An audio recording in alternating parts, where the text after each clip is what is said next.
기도합니다. 아멘. 오늘 우리가 함께 볼 말씀은 레위기 4장 1절부터 21절까지입니다. 레위기 4장 1절부터 21절까지 말씀을 우리가 함께 교독하도록 하겠습니다. 여호와께서 모세에게 말씀하여 이르시되 이스라엘 자손에게 말하여 이르라. 누구든지 여호와의 계명 중 하나라도 그릇 범하였으되 만일 기름 부음을 받은 제사장이 범죄하여 백성의 허물이 되었으면 그가 범한 죄로 말미암아 흠 없는 숫송아지로 속죄 제물을 삼아 여호와께 드릴지니 그 숫송아지를 회막문 여호와 앞으로 끌어다가 그 숫송아지의 머리에 안수하고 그것을 여호와 앞에서 잡을 것이요 기름 부음을 받은 제사장은 그 숫송아지의 피를 가지고 회막에 들어가서 그 제사장이 손가락에 그 피를 찍어 여호와 앞 곧 성소의 휘장 앞에 7번 뿌릴 것이며 제사장은 또 그 피를 여호와 앞 곧 회막 안 향단 뿔들에 바르고 그 송아지의 피 전부를 회막문 앞 번제단 밑에 쏟을 것이며 또 속죄물이 송아지의 모든 기름을 떼어낼지니 곧 내장에 덮인 기름과 내장에 붙은 모든 기름과 두 콩팥과 그 위에 기름 곧 허리 쪽에 있는 것과 간에 덮인 꺼풀을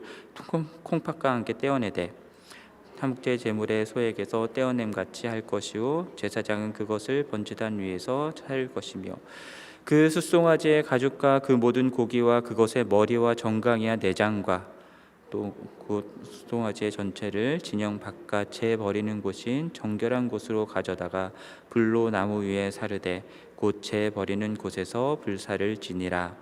만일 이스라엘 온 회중이 여호와의 계명 중 하나라도 부지 중에 범하여 허물이 있으나 스스로 깨닫지 못하다가 그 범한 죄를 깨달으면 회중은 숫송아지를 속죄제로 드릴지니 그것을 회막 앞으로 끌어다가 회중의 장로들이 여호와 앞에서 그 숫송아지 머리에 안수하고 그것을 여호와 앞에서 잡을 것이요 기름 부음을 받은 제사장은 그 숫송아지의 피를 가지고 회막에 들어가서 그 제사장이 손가락으로 그 피를 찍어 여호와 앞 휘장 앞에 7번 뿌릴 것이며 또 그 피로 회막 안 여호와 앞에 있는 제단 뿔들에 바르고 그 피 전부는 회막 문 앞 번제단 밑에 쏟을 것이며 그것의 기름은 다 떼어 제단 위에서 불사르되 그 송아지를 속죄제의 숫송아지에게 한 것 같이 할 것이며 제사장이 그것으로 회중을 위하여 속죄한즉 그들이 사함을 받으리라. 함께 읽겠습니다.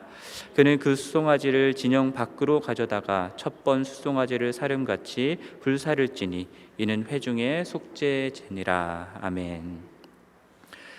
자, 지난 화요일부터 우리는 레위기에 나오는 제사법에 대해서 계속 보고 있습니다. 1장에서는 번제에 대해서 나왔었죠. 2장에서는 소제, 3장에서는 화목제에 대한 내용이 나왔고 오늘부터 이제 내일까지 내일이 아니죠. 주일까지 해서 속죄제에 대해서 다루게 됩니다. 번제, 소제 그리고 화목제는 자원하여 드리는 그런 제사였거든요. 그래서 어떤 제물을 갖고 왔느냐에 따라서 소를 갖고 왔는지 양을 갖고 왔는지 염소를 갖고 왔는지 새를 가져왔는지 이거에 따라서 제사를 어떻게 드려야 하는지를 설명하고 있는데요. 그런데 속죄제는요. 그리고 나중에 보게 될 속건제도 마찬가지인데 어떤 특정한 상황이 되었을 때 의무적으로 반드시 드려야 하는 제사라고 되어 있습니다. 그래서 그것을 바쳐야 하는 제물의 종류가 아니라 어떤 상황인지 어떤 사람이 그 죄를 범했는지에 따라서 이 내용을 구분해서 설명하고 있습니다. 속죄제에서 말하고 있는 특정한 상황이라고 하는 것은 여호와의 계명을 범하였을 때를 말하는 것입니다. 그래서 오늘 본문 2절과 13절 그리고 내일 본문인 22절과 27절 말씀을 보면은 누가 여호와의 계명을 범하였느냐라는 것으로 설명을 하고 있고 각각을 구분하고 있습니다.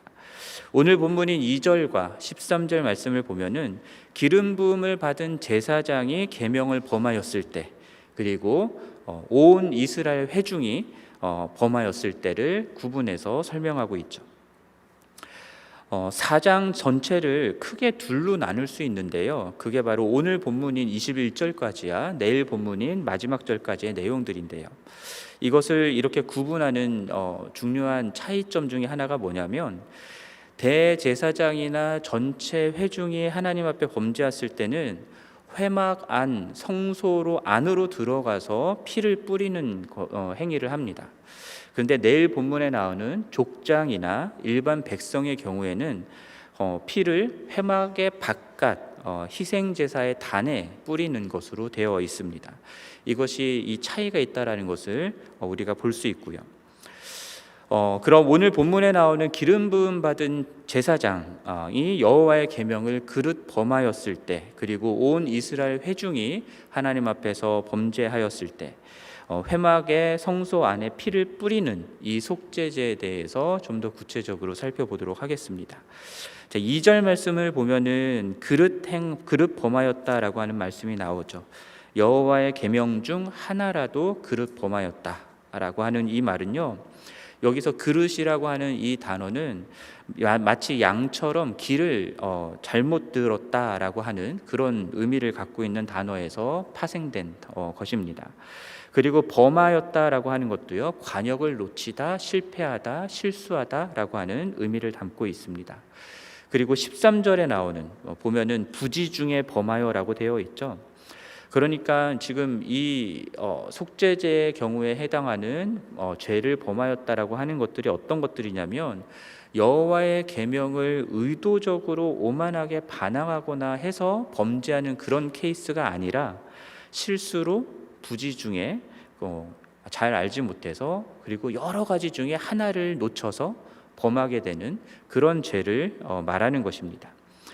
잘못인지 잘 몰라서 저질렀을 수도 있고요, 또는 알더라도 비자발적으로 죄를 범하게 되는 경우일 수도 있습니다. 아니면 알면서도 인간의 연약함 때문에 죄를 범하게 되는, 다 지켜 행하지 못하게 되는 일 때문에 이 속죄제를 드려야 하는 경우가 생길 수 있죠. 이러한 속죄제는요, 죄를 사하는 의미를 당연히 담고 있습니다. 죄를 사함을 받고 죄로부터 깨끗해 되는 그런 제사임이 틀림은 없는데요. 그런데 그 의미만 있는 것이 아닙니다. 그 의미만 있는 것이 아니라 사실은 번제나 화목제도 여러분 보시면 아시다시피 죄를 사함하는, 죄를 속하는 그런 의미가 담겨져 있거든요. 그래서 1장 4절에서 번제를 설명할 때에도 번제물에 안수할 때에 그를 위하여 속죄가 될 것이다 라고 말씀하고 있습니다. 그리고 3장 2절에서도 화목제를 드릴 때에 제물에 안수하는 그 장면이 나오죠. 그러므로 이 속죄제도 그렇고 번제도 그렇고 화목제도 그렇고 죄를 속한다, 깨끗게 한다라는 의미가 다 담겨 있다라고 한다면, 그러면 이 속죄제가 다른 제사와 구분되는 것은 무엇인가? 라고 하는 질문이 생길 수 있겠죠. 그것이 무엇이냐면, 속죄제가 그 사람이 지은 죄를 속하여서 하나님과의 관계를 다시 회복하게 하는 그런 목적도 있지만, 죄를 지은 결과로서 죄가 일으키는 그 불결함과 부정을 씻어낸다라고 하는 의미가 있는 것입니다. 그래서 죄로 말미암아서 더럽혀진 성소와 제단을 깨끗게 하는 것이죠. 하나님이 거하시는 처소를 깨끗게 한다라는 것입니다. 그럼으로써 거룩하신 하나님이 계속해서 이스라엘 백성들 가운데 거하실 수 있도록 하는 제사가 바로 속죄제입니다. 그래서 레위기 12장 말씀에서도 출산한 산모에 대해서, 14장에서는 피부병이 있는 사람에 대해서, 15장에서는 유출병이 있는 사람에 대해서 이 속죄제를 드려야 한다라고 말씀해요.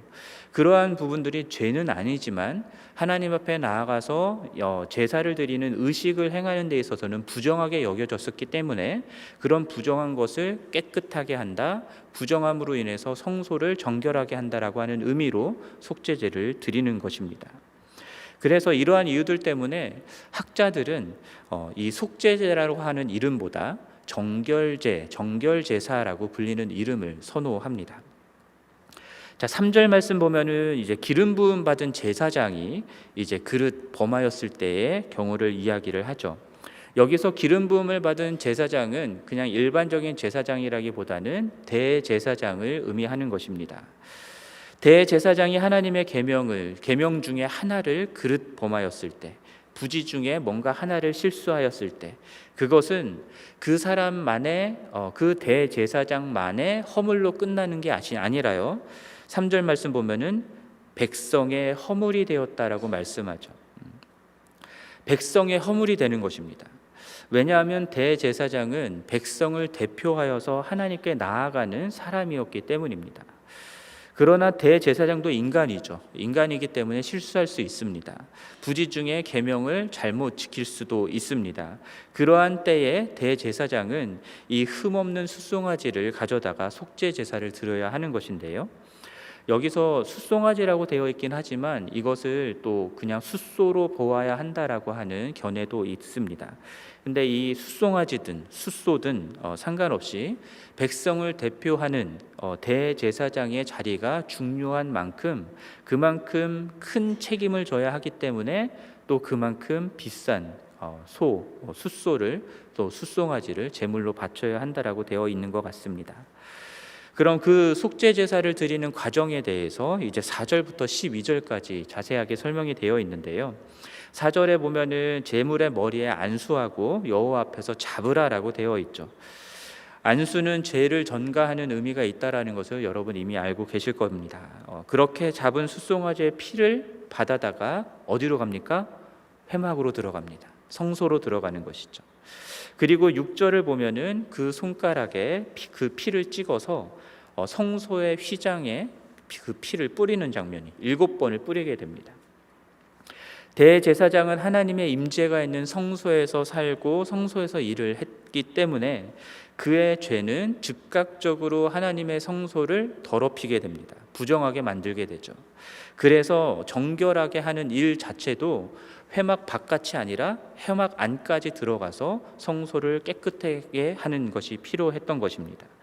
자, 여기서의 성소의 휘장이 바로 이 지성소와 성소를 가로막는 그 사이를 구분하는 그 두꺼운 가죽으로 된 휘장을 말하는 것입니다.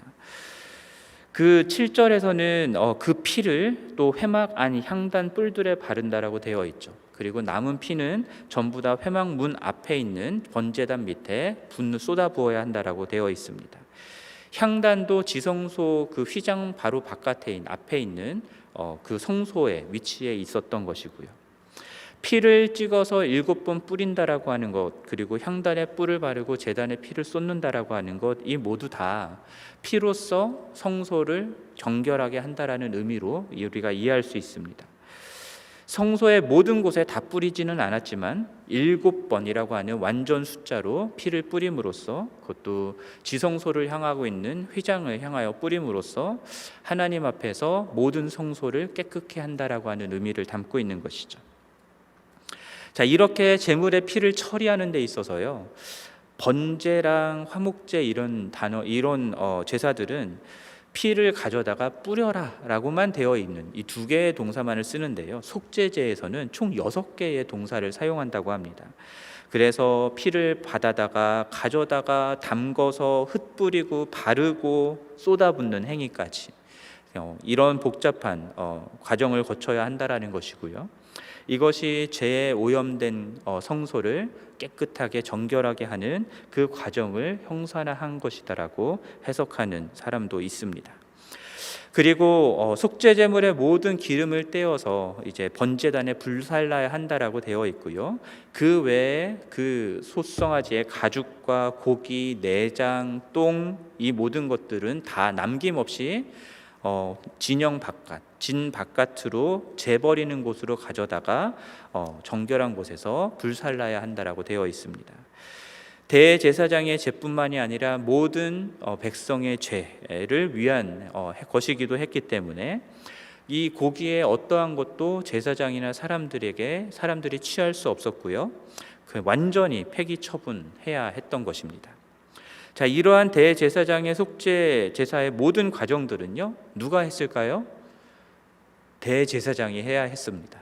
기름 부은 받은 제사장이 했어야 합니다. 왜냐하면 대제사장을 대신해서 그 속죄해 줄 수 있는 제사장은 없기 때문입니다.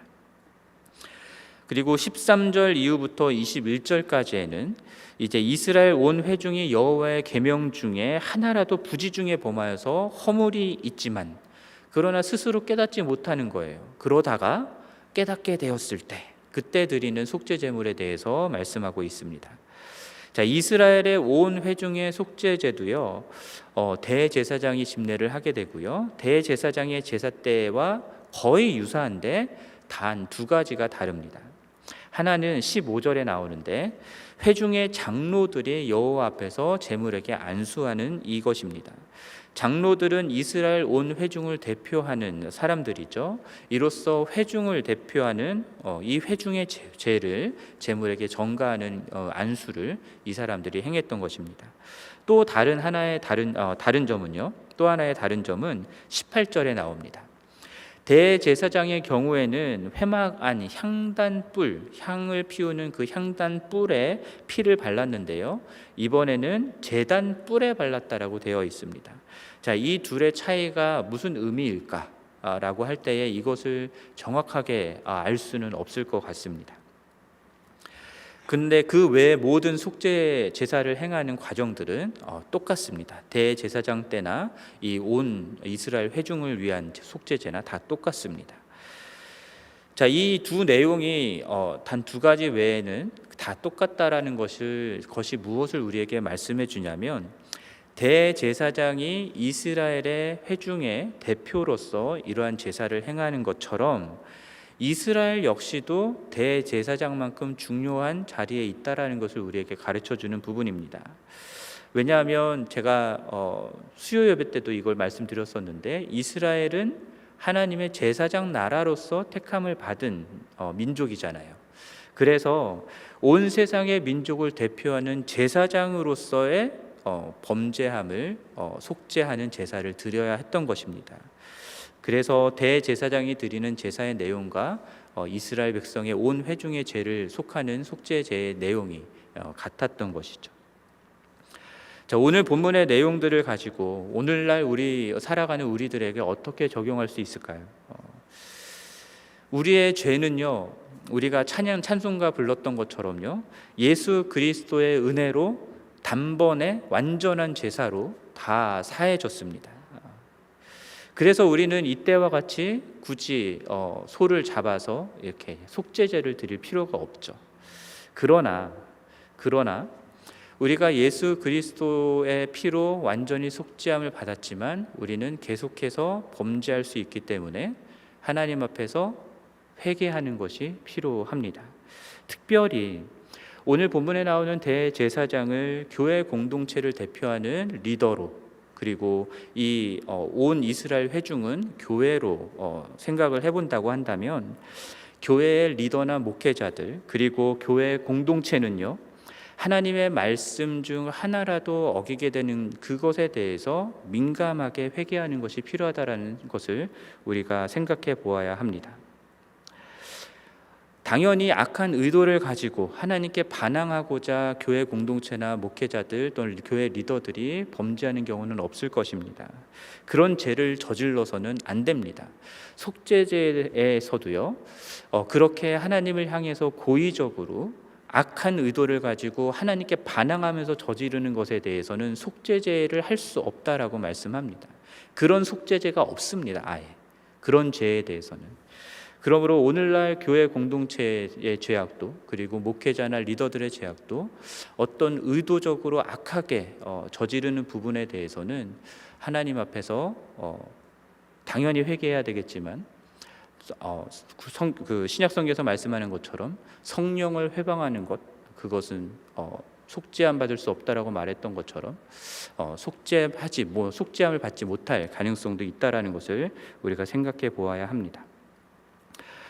인간의 연약함과 실수, 무지함 그리고 부지 중에 하나님의 말씀과는 다르게 행할 수 있죠. 당연히 얼마든지 그런 일은 있을 수 있습니다. 목회자나 리더나 교회 공동체도 그럴 수 있습니다. 그러나 그렇다 하더라도 죄는 죄로서 처리해야 하는 것입니다. 교회 공동체의 리더의 죄악은 공동체 전체의 죄악으로 여겨질 수 있습니다. 뉴스를 장식하는 목회자들이 범하는 죄악들을 보면은 여러 가지 돈과 관련된 부정부패도 있고요, 성적인 문제들도 있고요, 가정폭력과 같은 것들을 행하는 경우들도 있고요. 근데 그렇게 사람들에게 드러나는 문제들 뿐만이 아니라 드러나지 않은 은밀한 곳에서 행해지는 수많은 죄악들이 분명히 있습니다. 근데 이것을 그냥 자기 자신만의 죄악으로 여기면 안 되는 것이죠. 교회 리더의 죄악은 온 공동체의 죄악으로 여겨져야 하는 것입니다.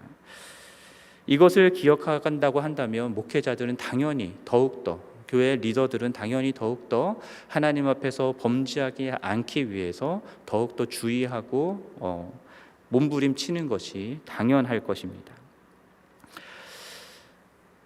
그러한 죄악을 알면서도 행하고 있는 상태, 그런 상태의 목회자들을 통해서 하나님이 일하실 수 없습니다. 그러한 목회자들이 이끄는 교회 공동체에 하나님이 임하실 수 없습니다. 그러므로 리더의 자리에 있는 목회자들, 교회 리더들은 더욱더 성결해야 하는 것이죠. 제가 목회자들뿐만 아니라 리더라고 말하는 이유는요, 오늘 본문에서 회중의 장로들도 나오기 때문입니다.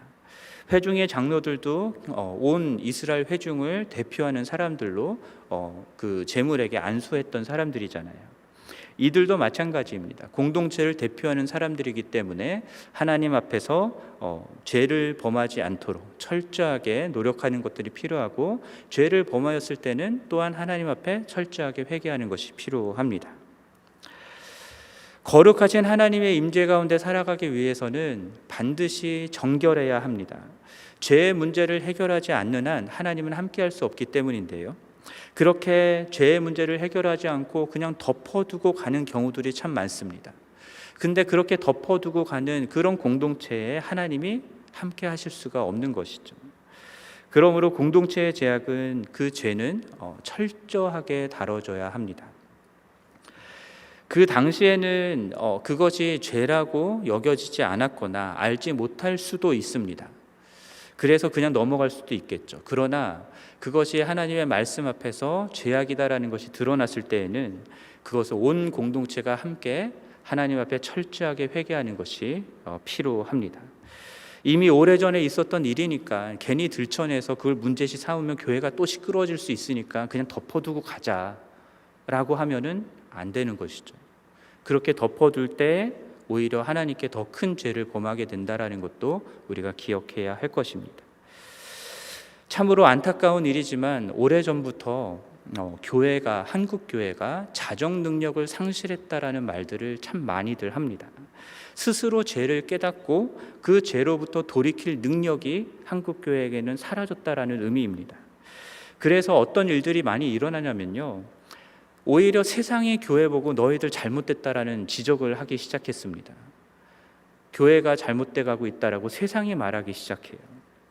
또한 공동체 내, 교회 공동체 안에 있는 일어난 잘못들을 해결함에 있어서도요, 교회가 스스로 할 수 없어서 그래서 사회 법정에다가 이 문제를 해결해 달라고 요청하는 일들도 비일비재하게 점점 더 많이 일어나는 실정입니다. 얼마나 안타까운 현상인지 모르겠습니다.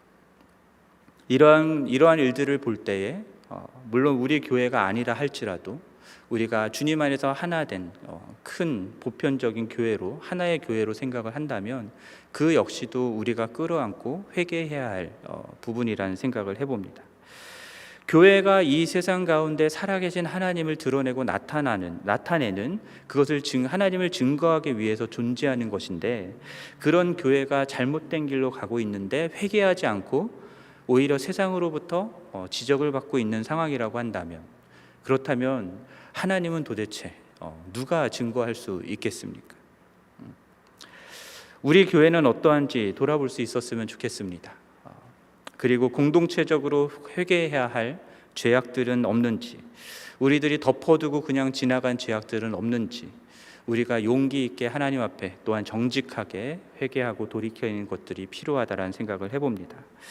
오늘 말씀 앞에서 우리 자신을, 우리 교회를 철저하게 돌아볼 수 있었으면 좋겠습니다. 그렇게 철저하게 돌아보며 하나님 앞에 회개함으로 예수 그리스도의 보혈로 다시금 정결케 되는 우리 교회가 되기를 원하고, 그렇게 하나님의 임재를 회복하는 우리 교회가 되기를 주님의 이름으로 간절히 축원합니다. 함께 기도하겠습니다. 하나님 아버지, 오늘 대제사장과 이스라엘 온 회중의 죄를 속하는 속죄제에 대해서 함께 나누었습니다.